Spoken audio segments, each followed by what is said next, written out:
Your name? Claude Canvasser. Claude is a member of the American Society for Testing and Materials, ASTM International. Standards voted on here are used internationally. As well as in the United States. We're in the San Francisco Hilton, 333 O'Farrell, Thursday, June 28th, 2012. My company, Plant Oil-Powered Diesel Fuel Systems, which goes by the short name POP Diesel, is based in Albuquerque, New Mexico.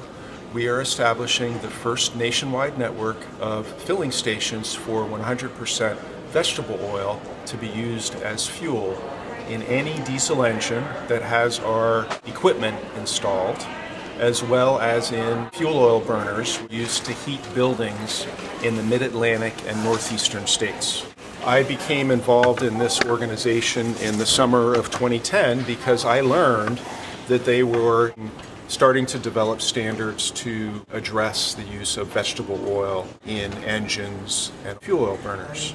Many states adopt standards ASTM approves with regards to motor fuels. I discovered at the very first meeting the group was about to approve a standard that perpetuated many myths about vegetable oil fuel and contained a lot of false information about it and eliminated half of the supply of waste vegetable oil in the United States my company would like to use as fuel in certain diesel engines. When I started to ask questions, the representative to the subcommittee of ExxonMobil said, if this subcommittee makes any of the changes that Mr. Canvasser is asking for, ExxonMobil is going to vote against this standard. Higher level people in the organization pulled me aside, and one person said verbatim, everybody knows that ExxonMobil controls the ASTM Petroleum Products Committee. Another senior member told me the same thing. Her threat caused the subcommittee to clam up and not make any of the changes. Various individual members had told me it made sense. The standard went through as drafted.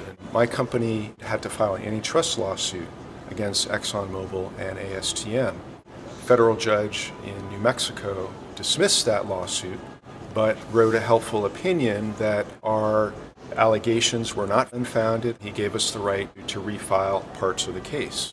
ASTM tried to recover more than $300,000 in attorney's fees. We're a tiny company. We have 5 full-time employees.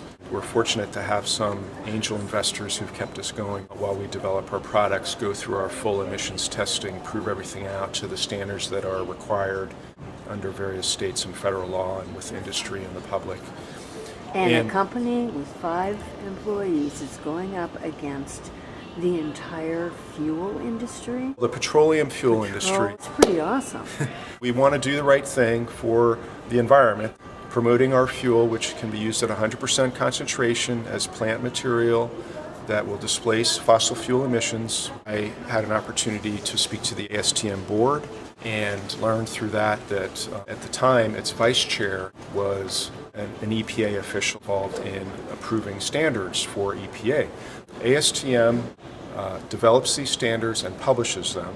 They become law in many states. EPA and other government agencies may also base their decisions on them.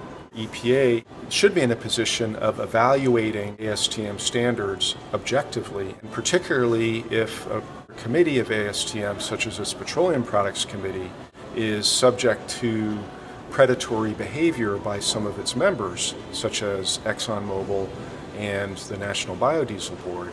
There is a concern that the standards coming out of that committee are not going to be based on sound evidence and a proper study and evaluation, which was certainly the case with the vegetable oil fuel standard for fuel oil burners that I've been talking about. Having EPA allowing its own employee to now become the chairman of the board of ASTM is placing that official, the senior person at EPA in charge of evaluating objectively the ASTM standards, in a conflict of interest. We, in this letter dated June 14th, asked EPA Administrator Lisa Jackson to ask her subordinate, Mary McKeel, to resign her officership from the ASTM board. At the time, she was the vice chair of the board.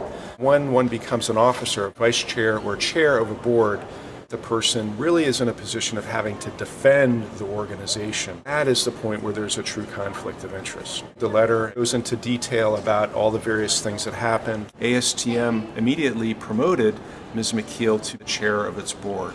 At the time of the Gulf oil spill, you had a federal agency too close to the oil industry, not effectively evaluating oil drilling permits. That's what led to the BP oil spill, which caused huge environmental degradation in the Gulf of Mexico. We're talking basically about global warming and about vegetable oil as fuel, as opposed to biodiesel fuel and very carbon-intensive petroleum, causing great problems with global warming. Petroleum, coal, and natural gas are fossil fuels. Any fuel that's combusted is going to emit carbon into the atmosphere. The question is whether in the production of the fuel does it take carbon out of the atmosphere. Only plants do that. Petroleum, coal, and natural gas do not take any carbon out of the atmosphere. They are putting carbon that was stored away in the earth from millennia ago into the atmosphere. That's why we have an increasing accumulation of carbon dioxide and greenhouse gases that are creating global warming. We want to have no use of fossil fuels. The only way we're going to be able to address the hazards of global warming and to prevent further degradation of our atmosphere and our earth.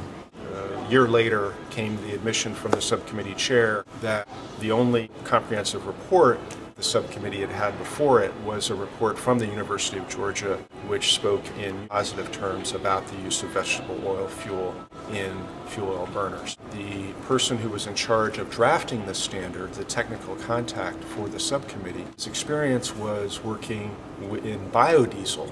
Biodiesel starts as vegetable oil, but the vegetable oil has to undergo a complicated and energy-intensive transformation of the molecule to result in biodiesel. It requires the use of hazardous chemicals, methane and lye, to turn the vegetable oil into the biodiesel. It also results in hazardous waste. The same diesel engine or fuel oil burner can run on pure vegetable oil from a waste source or a fresh or virgin source. ASTM has authorized up to a 5% blend of biodiesel. The remaining 95% is still petroleum. The petroleum industry is keen to promote biodiesel, not a panacea for solving global warming. The technical contact for the subcommittee was somebody with a background in the biodiesel industry. The biodiesel industry does not look with favor upon pure vegetable oil because if this use catches on, there's no need to run the vegetable oil through the biodiesel plant.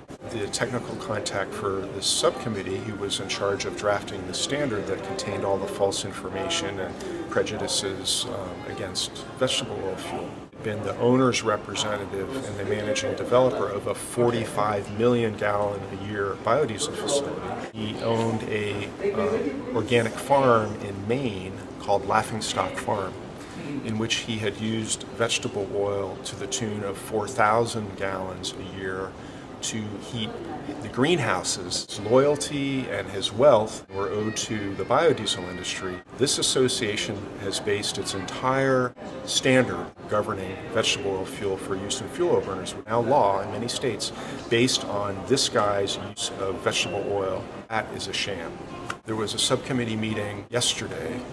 I was asking this technical contact, Turner, for what is the data, evidence, reports, studies to justify the false statements and the unreasonable restrictions embodied in many state laws by their adoption of the standard that ASTM has published, which the biodiesel obviously was behind by virtue of Ralph Turner's background, which ExxonMobil was instrumental in getting passed in its unfortunate form by the threat made by the ExxonMobil representative to the subcommittee members.